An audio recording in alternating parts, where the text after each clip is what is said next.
We'll just give everyone a second to people at home to join.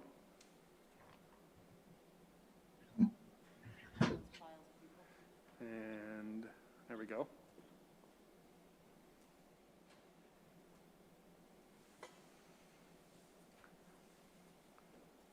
All right, are we? Okay, great. All right, we are ready. Yeah. Good evening. Noting the hour in the presence of a quorum, I call the Acton Boxborough Regional School Committee to order. This meeting is being conducted both in person and remotely via Zoom webinar per our remote participation policy, BEDJA. The following members are participating via Zoom: Kira Cook, Jenny Kremer, Amy Krishnamurthy, Yevon Wang, Evelyn Abaya Isa, and Angie So. The following members are in the auditorium with me: Diane Baum, Adam Klein, John Peterson, and Nora Shine. Public participation is possible via the Zoom link or call-in phone number. Our school committee meetings are also live streamed on ActonTV's YouTube channel, although public participation is not possible with that option. The links and phone number are found on the posted agenda on the abschools.org calendar. This meeting is also being recorded and will be posted on ActonTV's website at actontv.org. Per our remote policy, all votes will be done by roll call. I'll call each member's name and they will state how they vote. Thank you for joining us. All right, good evening, everyone. I do not have much to say since I think that I am like a sleepwalking zombie. So with that said, if there is anyone in the audience who would like to participate in public participation, please use the hand raise feature. According to our policy BEDH, members of the public may speak for up to 3 minutes on items not included on this agenda. Comments regarding items that are on the agenda should be made during that part of the meeting. Typically, the committee and administration will not respond to comments during public participation. Is there anyone that has something to share or ask? There we go. Martin Benson. All right, Martin, you can talk now if you unmute yourself. Yep. Good evening, Madam Chair. Before my time begins, I would ask for a point of personal privilege and request 6 minutes of additional speaking time in order to resolve a conflict of interest, and as the applicant of the robust records request this afternoon, explain our group's position.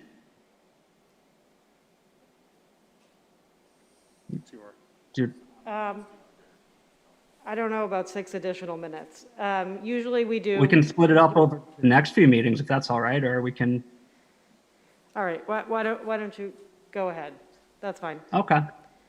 Thank you. My name is Martin Benson. I'm a 2006 alumni of ABRHS, and I'm speaking tonight representing students, alumni, teachers, and community members who are angered by the lack of a fair and equitable process in the retirement of the colonial mascot 3 weeks ago, and most of whom are scared to speak publicly. The views I express tonight are my own. I am not speaking on behalf of any member of my family. Members of the community who disagree with my statements should direct their attacks and vitriol towards me and me alone, and not towards my father, mother, or brother. It's a sad time in our country when we're all scared of being attacked just for expressing our opinion. That said, no one who favors retiring the colonial mascot should be labeled a social justice warrior or a snowflake. Likewise, no one who favors keeping the mascot should be labeled a racist or a bigot. If we're going to come together as a community and a country, we must all be willing to listen to opposing viewpoints rather than prevent them from the ones we disagree with from being heard. On October 15th, 2020, the colonial mascot wasn't the only victim of cancel culture that evening. Sadly, the New England tradition of a well-informed debate was also discarded. Presently, we all await the results of a highly contentious and divided election. Sadly, we have witnessed acts of voter suppression and efforts to end vote counting. These actions stand in contrast to our democratic values of open, free, and fair elections. Yet as a town, we all witnessed similar efforts by some members of the school committee to ensure that the discussion of the retirement of the colonial was one-sided and successful to their wishes. As stated during the October 15th meeting of the school committee, members of the student group ABSED requested to give a presentation to retire the colonial. The school committee noted that they had 1,500 signatures on a change.org petition and were granted a chance to speak at a meeting on September 17th, 2020. On October 1st, 2020, it was announced that the school committee would accept letters from the community on this issue. During this time, a separate change.org petition urging the retention of the colonial was circulated and received over 2,300 votes. However, at the October 15th meeting when the mascot was retired, Ms. McKinley noted that change.org was, which was used to justify hearing the students' petition, allows the public to purchase advertisements promoting their petition. Thus, just the colonial petition was ruled invalid. And additionally, she mentioned no one from the alternative position had submitted the petition or had asked to present at a meeting. This is due, in large part, to the speed at which this process moved. As was mentioned at your previous meeting, during the 1990s, the junior high retired their warrior mascot. This process took many months of deliberation and focused on a mascot that had little historical value to the town. However, in the recent debate regarding the colonial mascot, public participation was limited to only a minute per speaker. As with our current election, there are also an effort to suppress votes on the issue. At the October 15th meeting, Ms. McKinley mentioned that the student body was surveyed, resulting in a few hundred votes and a split decision. She also mentioned that many athletes were upset that they were unaware of the vote, but justified it by stating that the survey had been well advertised to the student body. In fact, the survey was sent to students embedded in a lengthy email which primarily focused on changes in policy due to COVID-19. This was not a proper or official school-wide survey. Since the 1990s, all surveys that require 100% student participation, such as the senior survey or the administrative issue or other administrative issues, are distributed and collected through English classes. This is because all students are required to take English under Massachusetts curriculum guidelines. Additionally, this system ensures that teachers can confirm all students have submitted their responses. If this was a true school-wide student survey, the number of responses would be around 1,780, not 400 or fewer. In addition, it was stated during the meeting that the school committee had received over 700 emails regarding this issue. The vote total broke down as 306 in favor of keeping the colonial, 329 in favor of retiring their colonial, and 23 which did not state an opinion. This totals 658 votes and withholds at least 42 responses. The school committee's talk of equity and inclusion doesn't appear to apply to those who share a different opinion. Lastly, the colonial represents honor. At the start of my remarks, I mentioned my relationship to my father, the chair of the select board, and that these opinions were my own. The reason I stated it was to notify the public and to alleviate a conflict of interest. However, some members of this board failed to take similar actions and disclose that their own family members were working on behalf of this initiative that they were voting on. What was most upsetting and surprising for many citizens was the lack of historical knowledge and intellectual curiosity among some members of the school committee. Out of curiosity and by a show of hands, how many of you have joined the Minutemen on their annual Patriots Day march to Concord? We don't respond. How many have been to Old North Bridge? This is so critical is to understanding the true importance of the name colonial. As many speakers mentioned, there is a grammatical difference between the word colonial and colonizing. Simply stated, the word colonial describes inhabitants of the British colonies in 1775. During that time, the British government was tyrannical and was implementing excessive taxes and other forms of oppression on all the colonials. In 1775, the colonies were on a path to war against the British Empire, the world's most sophisticated fighting force. Groups of citizen soldiers trained in each town, knowing that one day they might go to war with the British. The Acton Minutemen were led by a 30-year-old gunsmith named Isaac Davis, who farmed on the grounds of the building most of you are sitting in. Davis instilled in his men the need to be well prepared. The Acton militia was one of the few equipped with bayonets, making them ideal to be on the front line during a battle. On the morning of April 19, 1775, Acton Minutemen marched to Old North Bridge. As the only group equipped with bayonets, Davis bravely volunteered his units to stand on the front of the line.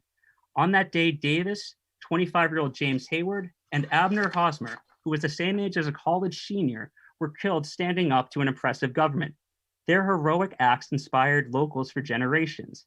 Whether it was the Davis Blues being the first unit in the country to report to Baltimore to fight in the Civil War, or the thousands of people who heard President Carter speak at the bicentennial celebration of the battle in 1975. Just yesterday, members of Indivisible Acton gathered at the bridge yesterday to stand up for voters' rights. The colonial is an important part of our town, region, and nation, and is a source of considerable pride to many. For generations, New Englanders have traditionally not made rash decisions, but instead have taken the time to learn about the issues before them. This helps to alleviate misunderstandings and rumors. At the October 15th meeting, many members spoke about the image of the colonial, referring to it as a white man with a gun, or the plushy figure. In the days after this decision to retire the mascot, I reached out to Mark Smith, who for over 40 years taught social studies and coached football at ABRHS, to hear his opinion on the issue. As was mentioned earlier, AB became the Colonials in the late 1950s and were simply known as the Colonials, and there was no image associated with it. The actual mascot didn't appear until around 1994, when in an effort to capitalize on the popularity of the NFL, the Quarterback Club Booster Group purchased the Colonial character outfit. Coach Smith explained to me that he and a few others thought it was incredibly disrespectful to the men who are memorialized in the center of town. Additionally, my research indicates that the first use of the colonial image on clothing occurred in the fall of 2005 and by a separate booster club. The discussion I had with Mr. Smith was informative, as I had heard a new and different perspective about the mascot, but from someone who supports it. Perhaps had some members of the school committee taken the time to listen, 1 minute they may remaining. have learned that many people oppose the disrespectful image, but appreciate the meaning of the name. Sorry, I just have a page more and we'll be all set. The debate has only divided a town when we all need to be united.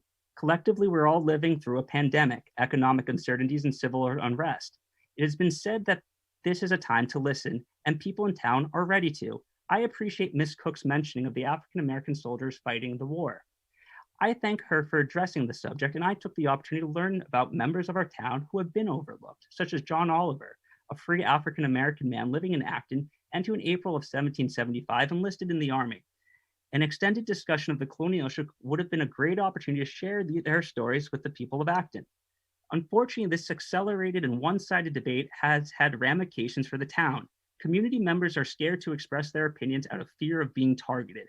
Many faculty members also share in this apprehension and have felt intimidated that if they mention their opinion on this topic, that their job could be in serious jeopardy. Seeking to silence dissent goes against everything our country Thank you, Mr. stands Benson. for. Your 9 minutes No, are up. I'm almost done. Thank you, As Mr. the son of Benson. the former and career ABRHS teacher, I am disheartened You've by the had actions 9 of some minutes. members of the Thank community. you. We're going to We have mute 3 you more unless you sentences. stop. Let this be known. Thank you. Excuse me. Let this be known from this point forward that if any member of the administration or I just want to remind members of the community that 3 minutes is the time that we generally allow for public participation, and you need to be respectful of our time. I granted Mr. Benson 6 additional minutes in order to give his speech. That time is up. All right. Is there anyone else that would like to speak?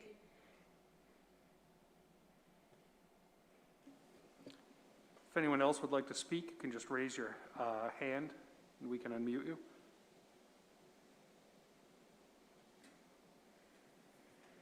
Okay. All right. Peter, it is your turn. All right. Well, good evening, everyone. It's good to see you all. I think we have about half and half here, remote and in person, so that's great. A couple of things. I'm actually going to start off with a little bit bittersweet of an announcement, but after 27 years serving as a counselor and administrator at Acton Boxborough Regional High School, Principal Larry Dory recently announced to his staff that he will retire at the end of the 2020-21 school year. Mr. Dory has been an integral member of the high school faculty and took over leadership of the school during a challenging and transitional period. As principal, he was able to successfully navigate a complex schedule change and plan for our return to school this fall. More importantly, those who know Mr. Dory well know that he is an incredible people person who is passionate about AB students and their health and well-being. Mr. Dory's leadership will be missed. In the coming weeks, we are going to release a more detailed information about the search process for a new high school principal. We anticipate advertising this position in the next week or two, soliciting feedback from stakeholders about the desired attributes of a successful candidate, and will begin forming a screening committee over the next month. It's my hope to conduct initial interviews in early January and finalize an appointment also in January. The new principal would officially begin on July 1st, 2021. I also am very excited, and Deb Bookus is not with us today because we're trying to keep the number of people in the room to a reasonable level. But our curriculum team has been working hard to produce a document to assist families in supporting their children who are working remotely. The document was built using lessons learned and feedback from families last spring and early this fall. We hope this guide can help support caregivers of students who could be working remotely in a fully remote environment right now, are working from home on asynchronous days, or are all learning in person now but who maybe need to learn remotely due to either quarantine or possible district closure. The guide is organized around 7 key principles, including creating a learning environment at home, establishing routines, learning the management system the school uses, supporting digital habits, communicating with teachers, taking care of yourself as caregivers, and parent and caregiver mind frames that support effective student learning. The guide includes a series of pre-recorded videos designed to help families understand how to navigate our resources and the learning management systems used in our school. The guide is currently out for translation into all of our primary languages, and we anticipate releasing the guide to families as soon as that's complete. We're hoping for next week. I would like to thank all of our curriculum coordinators, coaches, and Deb Bookus for their efforts to develop this resource for families. I also want to give a brief curriculum update for our K-6 families. We've created a brief overview video of our approach to K-6 curriculum, instruction, and assessment during the pandemic. In addition, our curriculum team has developed a series of resources for families to understand how our educators are focusing on critical learning standards in science, technology, and engineering, mathematics, English language arts, and social studies during this year at each grade level. We hope it's useful for families to understand which of the learning standards will receive particular emphasis this year. So families will actually be able to go into a document for each grade level and understand what the key learning standards our teachers are focusing on over the course of the year.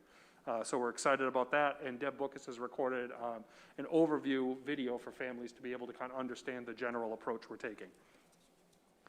I do want to touch on, the next several weeks and also remind people about travel restrictions. Just as a reminder for everyone, there's no school next Wednesday as we honor Veterans Day. There is also no school on the 26th and 27th as we celebrate Thanksgiving. And as I talk about Thanksgiving, it's also incredibly important that families who are traveling over Thanksgiving review and adhere to our ABRSC travel restrictions, which are posted to our website. And just as a reminder for everyone, the complete cohort calendar for the year is posted to that website. Brief public health update. We continue to monitor public health data relevant to Acton and Boxborough and report those on our website. Even though we're seeing an increase in cases across the state and within our community, the metrics continue to support in-person learning. I expect that at some point in the near future, we will see a sufficient number of cases that our community will move from being categorized as green to yellow. We expect that to happen. Should the 2-week average of cases rise into and remain in the red level, however, for more than 2 weeks, we will carefully evaluate whether or not we are seeing indications that the virus is spreading into our schools. Should we start to see that occur, we'll work carefully with our local boards of health to determine if we should transition to a fully remote learning model. The pattern of cases of COVID-19 in our schools continues to be stable. We've had a total of 9 cases in our schools since the start of the year. Of all cases in our schools this year, we only suspect 1 case may have been transmitted between individuals in our school, and there was no subsequent spread beyond that initial transmission. All remaining cases have been transmitted from outside of our schools and in our community and different activities, sports, things like that, that people are participating in outside of the school district.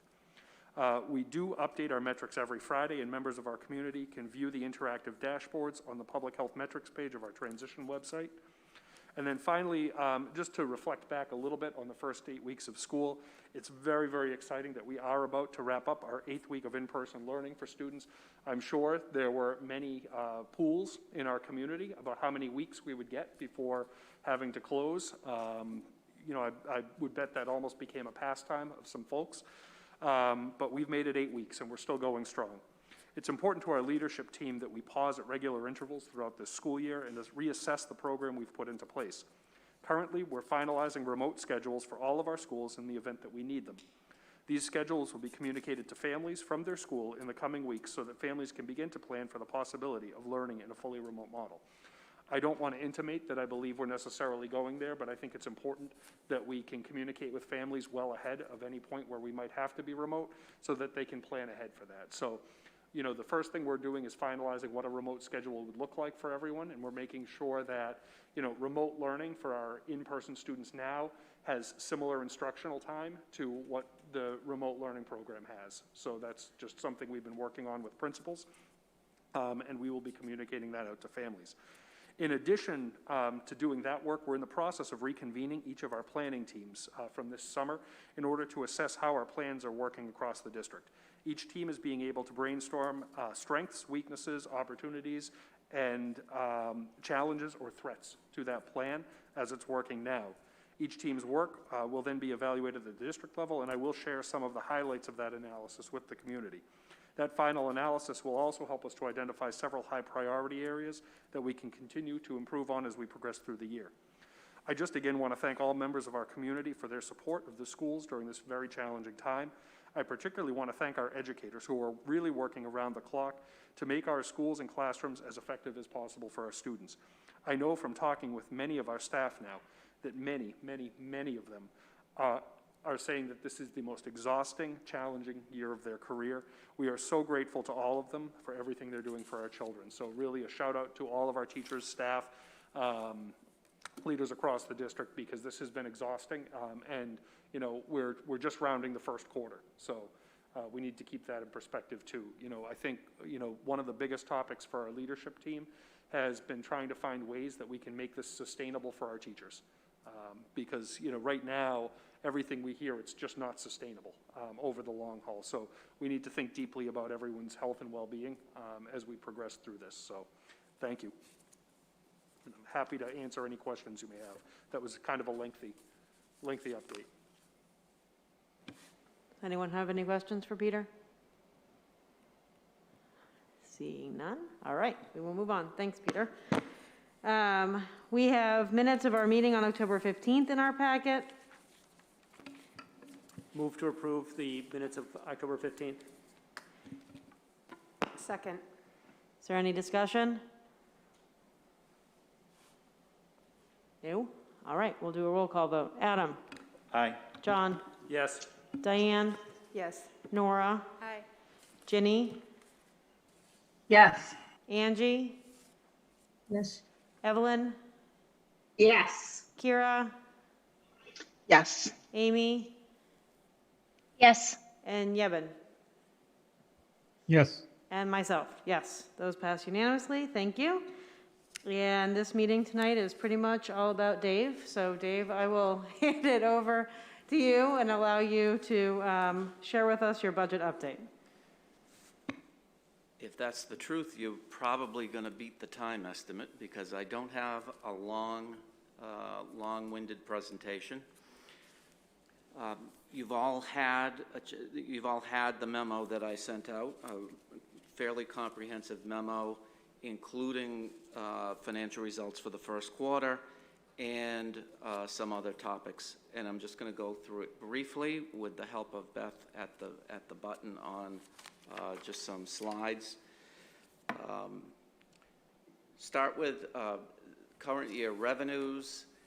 As it says in the memo and pictorially on the next slide, we're projecting right now that we'll have a slight revenue deficit. That's not uncommon for municipalities for budgeting purposes at the beginning of the year. It's unusual for Acton Boxborough because we've historically budgeted very conservatively on the revenue side. So this is a bit of new territory for us to be, at this point in the year, projecting, a small downturn at the end of the year. There was a little bit of good news today from the standpoint of transportation aid was increased by the House Ways and Means Committee from the previous budget. I haven't figured out how much that might mean to the district, but that number isn't finalized anyway until June.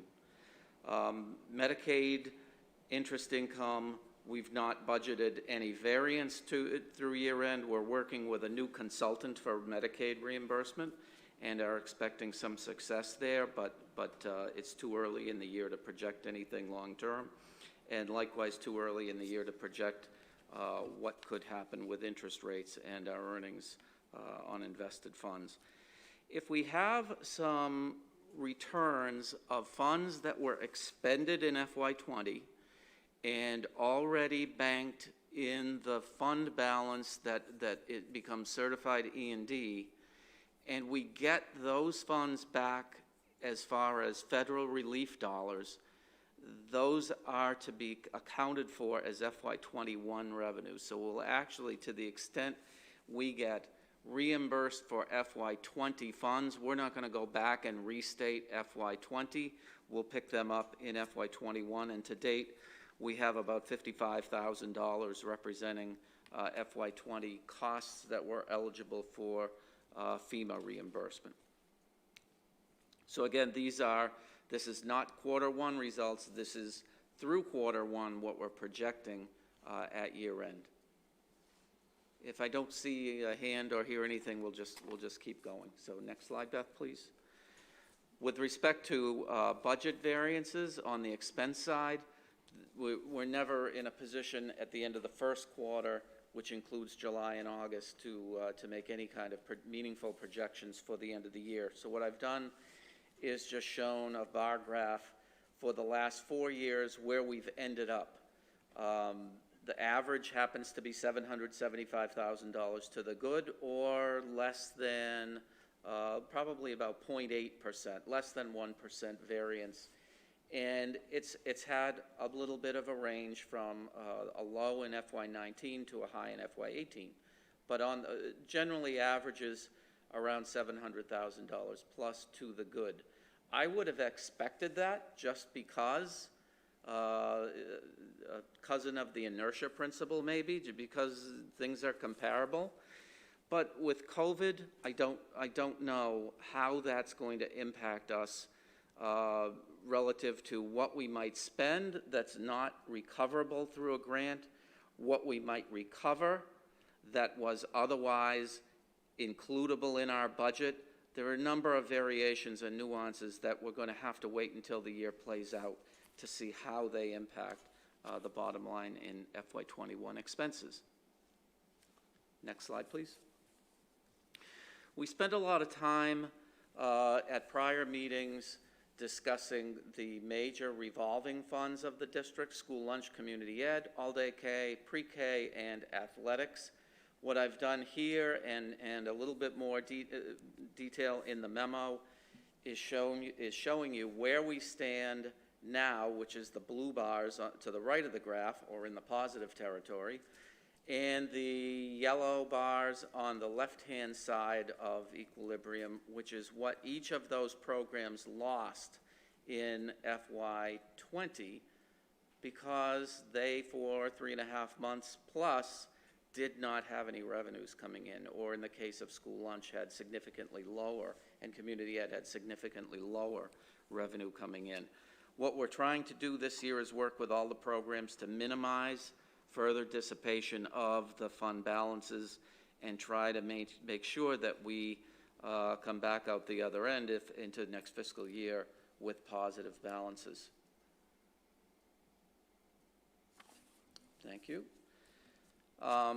Just a really easy one to get your arms around: certified E&D and its share of the current year's budget. We're projecting a little over $3.5 million of certified E&D on a budget of almost $97 million, or about 3.7%. I updated the math. It's a little less than 3.7. We don't have our certification yet. The material has been in the hands of DOR for a few weeks. I had a communication with our rep there, and it is being worked on. It's just one of those things that the letter will appear via email one of these days, and I anticipate it's going to be in that neighborhood. It's not a big change at all in terms of dollars from the prior year, meaning we replenished with about the same amount as what we used for the following year's budget. But because the budget is so much bigger, owing to the first year debt on the new school building, the percentage has dropped pretty significantly as a result. Next slide, please. I'd like to talk about the place of our reserves and just where it stands, because it's hard to just look at 1 year and say, are we in a good place or are we not in a good place? And you can see going back through, this is full regionalization now is 6 years on a bar graph. It's 3 more than when I first got here. So we have some meaningful information that the district was on a very strong surging path to increase its E&D close to but not exceeding the 5% cap. In the last couple of years, to balance the budget, we've used more E&D than we had in those prior years, and that's, if you look at the length of the bars on the graph, that's why there's been some shrinkage from a little over 4 million in FY18, less, and just a little bit less in FY20. We've been using more E&D to set the following year's budget, and as I'm going to say it twice, once now, in FY22, we're going to try consciously to reverse that trend. Once again, though, the uncertainty of COVID being a wild card may impact how much E&D usage or how much less E&D we're able to use in the FY22 budget.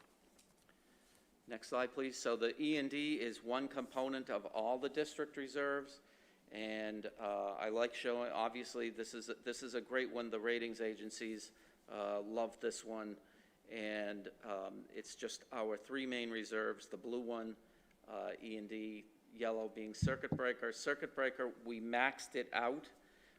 That bar won't get any higher in the future because you're only allowed to carry forward what was received in the prior year. So that amount in the yellow bar, a little less than 3 million, is what we received in FY20.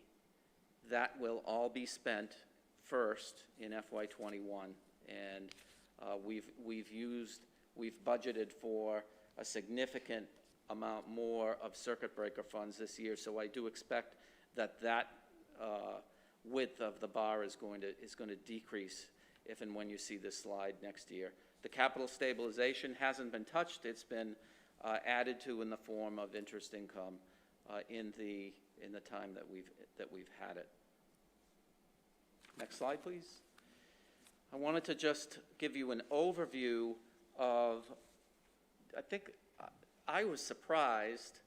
I actually did, the slide came to me, and I was surprised when I did the addition at the end that between Acton Boxborough and the district, we stand to receive, either we have received funds or have been allocated funds totaling $4.4 million to this point.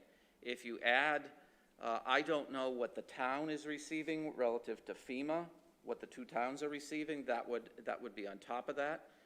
On top of our number for FEMA would be anything that we submit after October. So we have a submission very recently that was approved, that was acknowledged last week. We're working with the Massachusetts reps on that and hope to have some news about availability and award. They're trying their best to turn around funds as expeditiously as possible. But I thought this was interesting to see exactly how much money has come to the aid of our community and communities as a result of the federal relief to date. Next slide, please. So what's next is the FY22 budget process, and you have votes tonight regarding some of the administration of it. The rest of the year from me is to be presenting to you the picture of what happens, what transpires financially for the rest of FY21. There's a lot of moving parts. There continue to be. It does not look like a normal year, and so we'll, to the extent we can, make it clear to you in our presentations more than on a quarterly basis. COVID, I think I've mentioned that a few times. From my view, it represents uncertainty as far as the bottom line and the ability to maintain our budget status and our fund balances. We have discussed all of this. I meant to preface my entire remarks by saying we've discussed this at Budget Subcommittee, but item 3 here, we have discussed the budget calendar. I believe you take that under consideration tonight, including a suggested change to how the budget will be presented publicly, both the timing and the essence of how it is presented, and that'll come up later.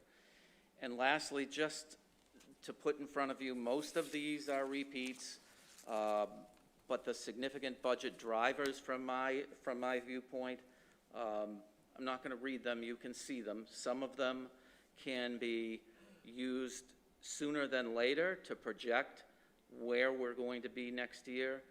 Some of them we don't know yet. Staff changes will be enrollment-based. There's a lot of angst about district student populations statewide. We lost students this year. Will they return next year? A lot of districts besides ours, districts for whom that's a life and death foundation budget question, they're all wrestling with. Program budgets, those probably have the ability to be looked at and squeezed if necessary. What will the effect of the added special ed staff be? It's hard to assess in normal situations. With a COVID situation, I dare say it's going to be almost impossible to assess in terms that I would understand and be able to relate to financially. State aid, I mentioned that the transportation aid was increased today. Federal relief, how does the incomplete election results impact whether there will be either an easing in how existing relief can be used or the possibility of additional relief? How will those things change given whatever changes are made in the federal government? And what are we going to do with our fee and tuition-based program as we continue within the COVID era?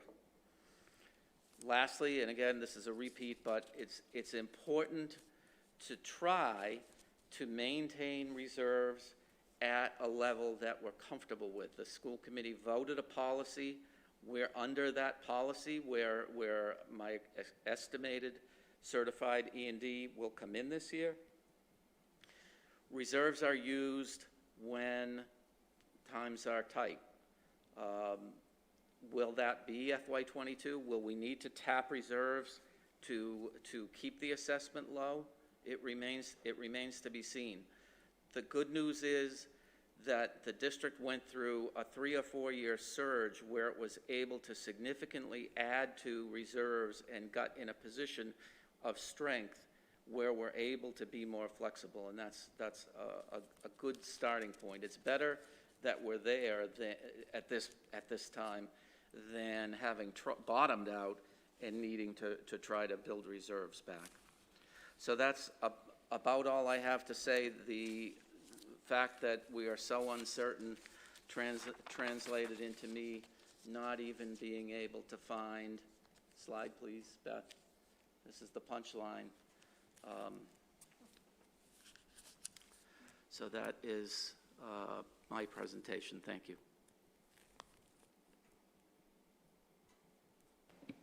All right, thanks, Dave.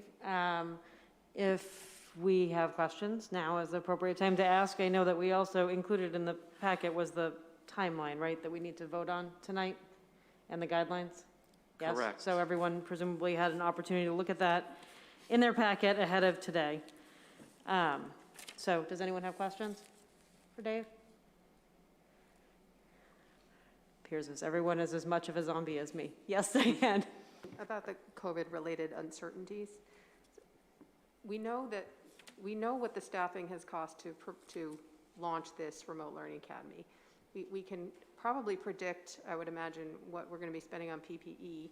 So are the players in this, the variables in this, like how long this is going to last? I mean, what do you think about when you think about uncertainty related to COVID financially? Yep, thank you. What I think about is, are the buildings going to be occupied, heated, lit, charged electrically for school as we know it, or less so? what is the impact of having the HVAC systems operate on a 24/7 basis to recirculate air in accordance with the recommendations of the hygienists? What impact will there be on transportation at the end of the year? We can get a fair enough handle on that. What materials might be needed that were unforeseen, including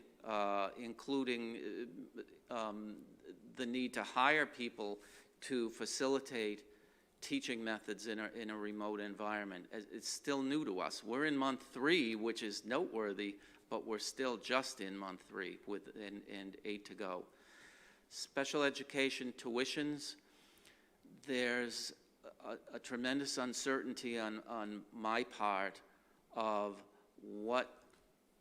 where is the baton passed from last year's broken year, when all of a sudden we went remote and there was a lull, to the various forms of providing services this year. How does that manifest itself in special ed costs? Those are some of the things that have applicability when you say, are they impacted by COVID, and if so, why would they be uncertain? If I can just add to that too, there's some really concrete things we're still looking at even now. One of the things I think going into this year, we had our planning teams work through the summer, but we knew that, you weren't going to create this one plan that then became static through the year. And so as we reevaluate where we're at, there will still be spending that we need to take into account for. So one of the things that we've seen as the weather gets colder, it's really challenging for people to try and keep their windows open, for an entire school day. It's talking about, even with our heating system running 24/7, that is, classrooms getting down in like the 40-degree, 50-degree range. It's probably not realistic that people will be able to do that. We are looking at a major purchase of HEPA air purifiers for every classroom in the district to supplement what we bought over the summer, because if we can't keep the air circulating, it's not a healthy environment for everyone. So that's something that we've seen a little bit of in the fall, and we want to make sure we plan for as we head into winter. In addition, I do foresee that we'll be looking at some additional spending on the educational program. We've been able to now run our program for a little bit of time, and, some questions that we have, and we don't have answers to this yet, but how can we add value to the asynchronous days for students is something that's on the forefront of our mind.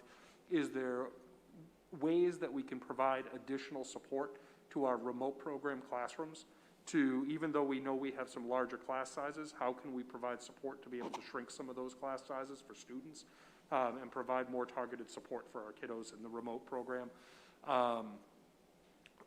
Staffing challenges around absences are certainly something that we're monitoring closely.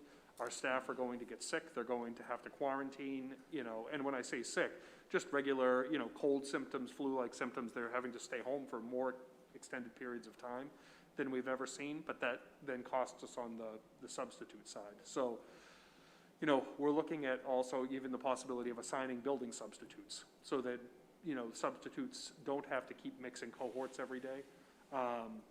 Testing programs, if we can find testing programs as we see cases rise that could financially come into play, that could be a pretty major expenditure. Right now, the least expensive testing programs are still in the $1 million range, so they're not quite there. But there are alternatives. We're still looking at, sewage testing as something we might pursue to have a baseline. So there's still just a lot of planning and work that will have to be ongoing through the year. So just to add to, Dave's, gloom and doom list there, I'll add my own. But it's an expensive endeavor to keep everyone open, and particularly to try and run 2 high-quality programs at the same time. And just one other really quick note. We saw that financially we did well in terms of the operating budget once we closed last year. The buildings didn't have to be Utilities didn't have to be used, buses didn't have to run and be gassed up, et cetera. We didn't have to hire substitutes for people who weren't in the buildings. The single thing that would, in my opinion, result in vast replenishment of the fund balance would be to go all remote. That's not a good educational outcome as the district has seen fit so far. So I'm hoping to get the best of both worlds, which is to provide the best education possible, which is not my job, but to report out that we still maintained a strong financial position at the end of the year, which is more my job.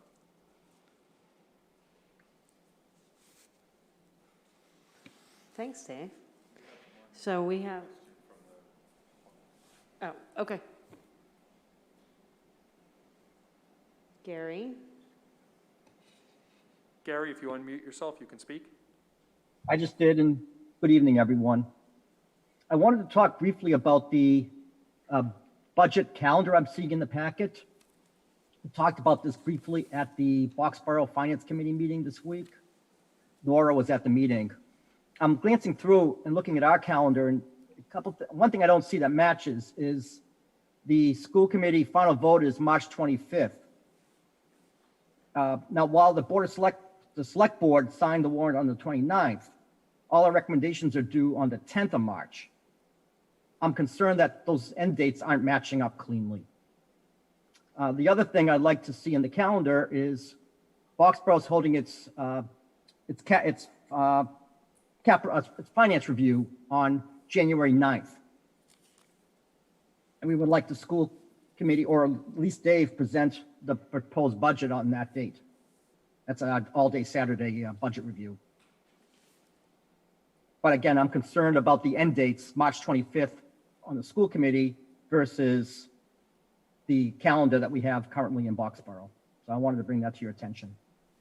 So Gary, forgive me if I'm wrong, but I thought that when we talked about this at the last BLF meeting, and we have BLF on this coming up Tuesday, where obviously we could discuss it again, but I thought that because I brought forward at that meeting the new news at that point that Acton had moved their town meeting, that the calendar that was presented at BLF then, which sounds like maybe it's the same calendar you have now, had not been adjusted for that information. And so we had talked about how we weren't going to necessarily have, you know, our traditional budget Saturday around the same time, because now our timeline had been pushed back to Boxborough's town meeting. But I don't know, Marie, if you want to, you kind of made a face. Do you want to clarify and add? Am I wrong? I mean, you weren't at BLF, obviously, but I thought, Gary, that when we talked about it at BLF, that the calendars in Boxborough hadn't been adjusted yet, and we did not have this calendar at that BLF meeting. Adam has something. Yeah, at our last BLF, it was just recommended that the town administrator for Boxborough connect with Peter and Dave to align calendars. So Gary's question is similar to mine would have been, which was, did we get an opportunity to align the calendars with between us and Boxborough to make sure that we had everything in place?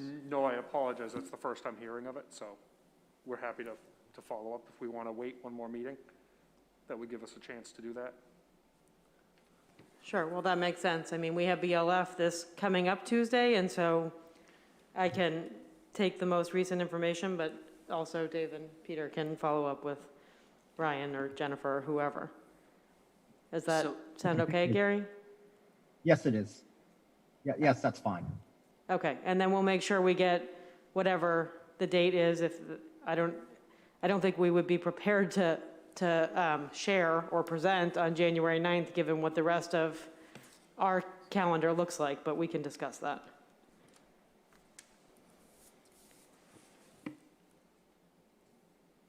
Did anyone else on the committee have? So do we want to save the vote for both pieces till the next meeting? Or do we want to accept the budget guidelines tonight? I'd recommend doing the guidelines. We've reviewed them as a committee once already, and I think that it would be helpful probably to have a clear charge for the district to keep moving forward. Then I will entertain a motion.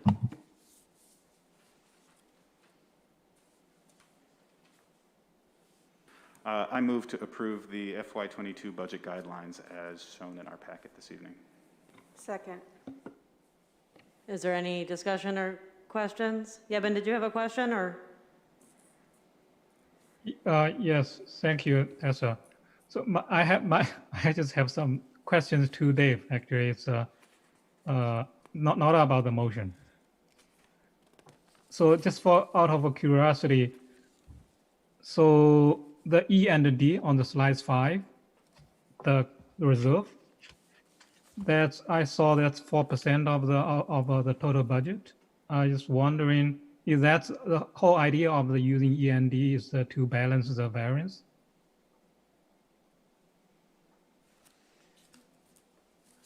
I'm not sure I understand the question. Are you asking So about the purpose for E&D Yeah, or the amount? So as you mentioned, right, there's a lot of uncertainties. So there's the budgeting and the final outcome there will be some inconsistencies. So those variances supposed to be make it even by the E&D reserve. They can be. It's not an easy task of doing that mid-year. You have an appropriation that you're working with. That's your legal limit as to what you can spend. If we fall short on revenue, that doesn't mean we can't spend the appropriation. We still can, but whatever we're short would have to be made up in the following year right off the top. Otherwise, what's in E&D is available typically for the district to fund the following year's budget. That's what we've done. Now, that's not to say you can't do it. A couple of years ago, the district approved the use of $700,000 for the feasibility study, which led to the construction project that's underway for the new Twin Elementary School. 2 years ago, the district established and funded a capital stabilization fund. So there are times when it's appropriate.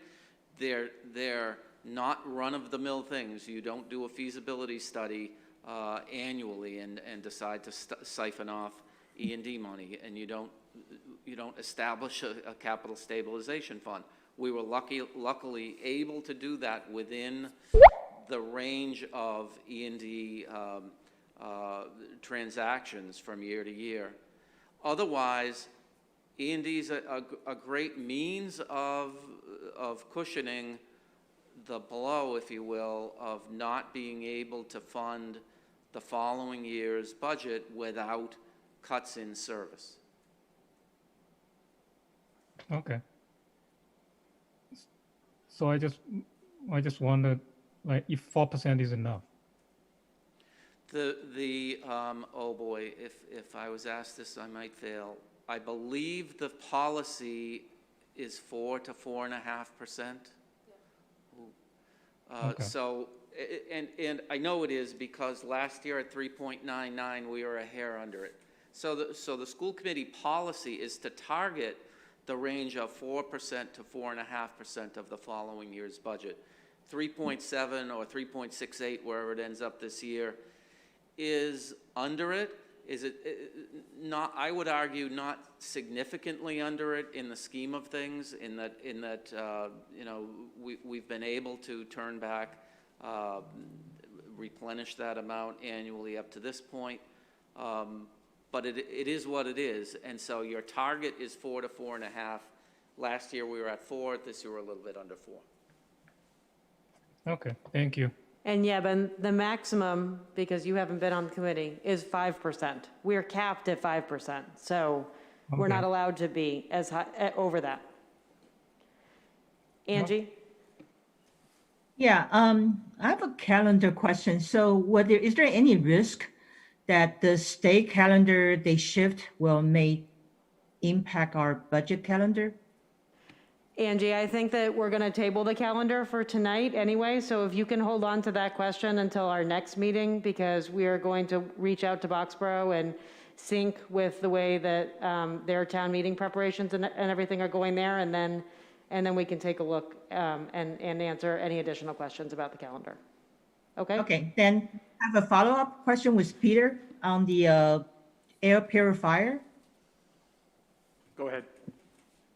Okay, so one side is that on the budget side, so I understand that because a couple of days ago there was very cold and they have to turn on I heard the student complaining about the noise, so they couldn't concentrate on the listening to the school. So so is the plan that we're gonna buy one air purifier per room so that we can close the window? So, no, windows are still gonna need to be open periodically, but it does allow the teacher to minimize some of that. You know, the idea of good ventilation generally is that you wanna have 5 good air exchanges in a room per hour, at a minimum. And so, you know, if you have your windows wide open, you can get to that along with the filtration system we use, and we do use, you know, the recommended MERV 13 filters in our rooms. However, as the winter sets in, you know, and we are seeing increases in the virus, we actually would like to optimize our classrooms. It's not only, you know, from a heating standpoint, but it's actually just about creating the best indoor air quality that we can in all of our spaces. By doing this, we would actually have all of our classroom spaces across the district at the highest ratings that the Chan School of Public Health recommends for schools. So, you know, it's not going to end windows having to be opened at different times of the day, and there still will be noise from the outside. There's going to be noise because the ventilation system's going to have to be blowing, you know, constantly. We can't end that. So this is really just about the indoor air quality. Okay, so it's not just the indoor air quality, and what the noise be taken into consideration? So, you know, certainly we look for the quietest, you know, purifier that we can get, but it's really about making sure that it exchanges the right amount of air per hour based on the cubic footage of the room, coupled with the type of filtration system that we use. And there's a calculator that we use from the Chan School to be able to get to that. So Peter, if I could, I'll just remind you and the committee that one of the other purchases we've already made are the FM systems with which teachers are able to amplify their voices, and I would maintain be able to overcome whatever mechanized noise is ambient in the room. Okay. So for this kind of budget, that will be considered under the COVID budget to the state, right? I believe it's eligible. This is eligible for reimbursement, and we also have filed an application for rebates from Eversource, I believe, to the tune of almost $200 per unit. So we're waiting on word from that. But there's, you know, there are opportunities to recoup these costs, or at least a portion of them. Okay, thank you. I don't think I see any other hands. John?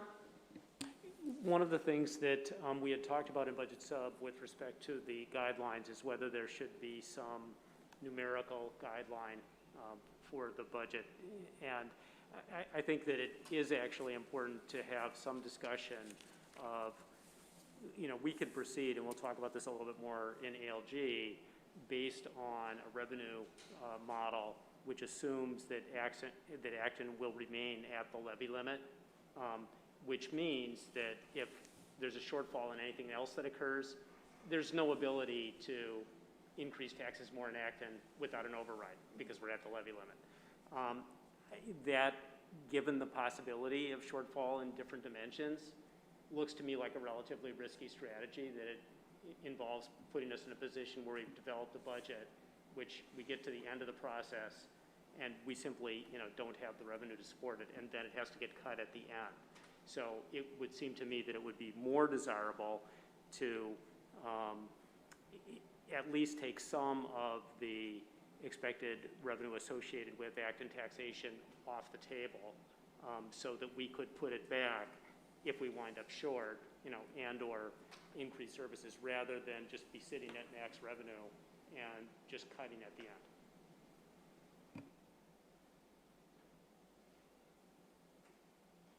Okay. I don't really know what to say about that, except that I don't actually remember having that discussion at Budget Sub, but fair enough. We do have a motion and a second on the table, so if there's no further discussion, then we can take a vote. Angie, are you raising your hand again? Or you just didn't put it back down? No? Okay. All right. Adam? Aye. John? Yes. Diane? Nora? Aye. Ginny? Aye. Angie? Yes. Evelyn? Yes. Kira? Yes. Amy? Yes. Yevon? Yes. Me, yes. Great. Thank you, and we will take up the calendar at our next meeting. So we have subcommittee and member reports. Diane, did you want to comment on policy? Yes, I do. Let me find my notes. Okay, so the policy subcommittee met just yesterday, and we approved some non-substantive changes to policy JKAA, which is physical restraint of students. These were just typographical errors, and these types of errors we will not be bringing to school committee. That will be noted on the policy as reviewed and revised. So when you see that, you just think these were just non-substantive changes. So we went ahead with that. We also discussed an evolving draft of policy GBAA, which is commitment to an inclusive and representative district workforce. This first came before the entire school committee last spring, I believe, and is now going through a thorough vetting process. Policy Sub looked at a draft on October 7th. It was then sent to the DEI family group that Marie facilitates before coming back to us this past Wednesday for additional feedback. It will go back out to the community and then come back to Policy Sub again, and we will hopefully at that point bring it forward for a first read to the full school committee. I don't really have a timeline for that, but I just wanted you to know the process. Finally, we had a very interesting discussion looking at on how we want to go about looking at policy through a DEI lens. And we specifically discussed, what are some of the structures we might put in place for Policy Sub to ensure that DEI is embedded in our work now and beyond our tenures. And we reached consensus that rather than building a high-level statement of assurance regarding our commitment to DEI or writing procedures for viewing policy through DEI or requiring additional training, which is really sustainable and it's also costly, we would be more effective in just focusing our efforts on bringing forward strong policy statements to the full school committee this year, so we can begin to align the policy procedures and practices in concrete and actionable ways. So this work is obviously in its infancy. Our hope is that DEI will become kind of organically embedded in our classrooms and buildings and the district culture, so that ultimately we don't need policy on this anymore because they have become obvious and normalized. So I just wanted to share that with you as well. That's it. Great, thanks. Adam? Dave covered most of what we talked about at our budget sub. And additionally, we reviewed the report on the basic financial statements, the reports on federal awards programs, and the management letter, as well as the fraud risk assessment report, which were all included as an additional item on the packet on the website. That's all I have for me. ALG, John or Amy? ALG met last Thursday. We reviewed the charter. One of the elements of the charter is to make a revenue projection, and that was revised to indicate that that would include setting the tax rate or explained, and also use of reserves. And related to that, I just want to emphasize again that Acton is at the levy limit in the current ALG model. On top of that, the current plan for the fire station is that will be bonded in March, and my top of the head recollection is that will add about $65 to the average Acton tax bill. So that's another thing that's coming through the Acton system.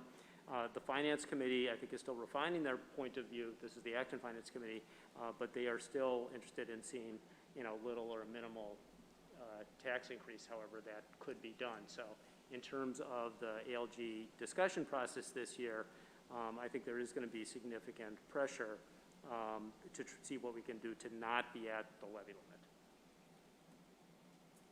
limit. Thanks, John. Peter, did you have a building committee update? There's not a lot of updates since our last meeting, but just a couple things for you. One, the bid packages for the building project are out to bid right now, and we expect that we will have a guaranteed maximum price from Consigli in December of this year, so that's something that we're certainly watching. And then the other thing is, starting to get a little bit exciting, there are footings and foundations starting to be dug and poured right now over on the Gates site for the new school, so we're actually starting to see some construction activity happen. So that's also exciting. If you happen to be in the West Acton area and take a walk, you can peek your head into the fencing area there through the windows. Is there anyone else that has an update that isn't expressly on my agenda? Yes? Go ahead, Nora. I attended the Boxborough FinCom meeting this week, and there were some calendar questions which have already been brought up here. And there was also discussion about the CARES Act funding for Boxborough that I thought would be interesting to share with school committee. There was some discussion about the 563 100,000 that was allotted to Boxborough, and what are the different ways that they're making applications to be able to access that funding and spend that funding. And there's an estimate that they've applied already for about 336,000, but there are some remaining funds that stand the risk of being returned if they're not spent. Something around 1,500,000 was discussed at the meeting. So there's interest in potentially collaborating with the school board or with the school district on looking for ways to apply for further funds. So that was a part of the discussion I thought I would share with you. Thanks. Is there anything else from any other subcommittee that we may have missed? The joint PTSO will be meeting on Monday, so we can update at our next meeting. And okay, so next, or sort of last on our agenda, last meeting we appointed Amy Krishnamurthy as our delegate to the MASC delegate convention, and with Adam as the alternate. And in your packet were the 10 resolutions presented by the resolutions committee. These were resolutions that are proposed by member districts and the MASC board of directors. I did not receive any particular feedback. Is there anything that people want to discuss? I know that, there are committees that officially vote on and adopt some of these resolutions. If there is anything in particular that people feel that strongly about, that we want to adopt that, we certainly could vote on it. But basically the purpose of this is just to give Amy guidance as she is our delegate and will vote on them at the meeting. Diane, did you want to add anything to that? I actually have a question about the MCAS resolution. So there's been a lot of questioning of Jeff Riley about, so this is a federally mandated thing, right? So has there been an answer on whether or not MCAS is going to be used for, not for accountability, but just to kind of measure what's happening with regression in learning? Or is it still going to be just full-on accountability this year? My understanding is it's going to be full-on accountability. I think, of all the assessments that we have, MCAS is one of the lesser effective ones at really trying to target regression in learning. We just introduced the iReady assessment and have been working with Curriculum Associates on the implementation of that. I think that's going to be much more effective for us than a state-level standardized assessment, especially given that we don't necessarily have that data from last year. So, I think it's really, tied up much more at the federal level, and there hasn't been a lot of interest out of Washington in moving. We'll see what happens in the, coming month or two, or three maybe, but that's something to watch. I think, I spoke to it before, but, my biggest concern is that, we're really looking at, 6, 7, 8, 9 days that would get allocated to testing, and students really are just not here that much this year, so that's a lot of time. We don't know of any remote plan for testing that the state has come up with, but certainly students in the remote program would have to participate as well. And then, you know, I think, you know, I don't know. I try to see the positive that I think the state would like some benchmark data around what have we lost, if anything, during this pandemic. But, you know, the relative value of that, I think, is suspect at best. Is the 10th grade graduation requirement a state thing, or that's a federal thing? No, the graduation requirement is still in place. That's a state piece, but it's tied into No Child Left Behind. And, you know, it all trickles through that federal legislation, but states have to enact their own requirements around it. But we do have to test our students for graduation requirements this year as well. But we didn't test them last year, right? Correct. Okay. Okay. Amy? I have a question about that testing. Are you saying that last year's sophomores have to be tested this year for graduation? The juniors this year who did not get tested last year? Or Correct. are they waived from this? No, they're not waived. They are not waived. I think Deb is in the audience if we want to bring her up. Actually, she's coming. She's already in the panel, just hidden. Hi, good evening. Yes, so all 11th graders and 10th graders, and then any senior who still needs to pass MCAS as a graduation requirement will be tested this year, according to the Department of Ed so far. So the kids that are remote, will they be tested remotely, or is there going to be a requirement? We don't know. Okay. Yeah, we don't know what their plans are for that at this point in time. Okay, thanks. Yep. Does anyone have any other questions or discussion? I mean, I'm going on the assumption unless we say we don't support one of the resolutions, that Amy's good to go on supporting them. So, Adam? Yeah, I would just make a comment, also following on question one. I was a little concerned about the last paragraph there, only because it suggests that we put a moratorium on testing for 3 years, and it doesn't provide any alternative ways for benchmarking. So, not that I want to suggest an amendment to the motion, but I just want to support whatever may happen while Amy's voting. Should that language get modified in some way, I would support a modification of that, because I think it's too broad and not clear. I mean, that is something to think about, is that there will be quite a few amendments that get put forth that we will be voting on. So what I come back with may not be what you're looking at now. And I don't know if everyone's comfortable with that. It's kind of the way it is. Yeah, well, so, you know, if we've clearly achieved consensus because no one got back to Tessa, so, you know, what happens on the floor happens. What? Yes, correct. Right, so what happens on the floor at the delegate assembly happens on the floor, and so, we put our faith and trust in you, Amy. Yes. Okay. Thank you very much. No, I mean, that's exactly right, though. That's why we elect a delegate. I mean, you know, I think the only things that you even heard about are the MCAS thing, and I would imagine that's probably one of the most important resolutions anyway, as far as, you know, what the MASC is taking on this year. So, no, we put our faith in you, Amy. You're good to go.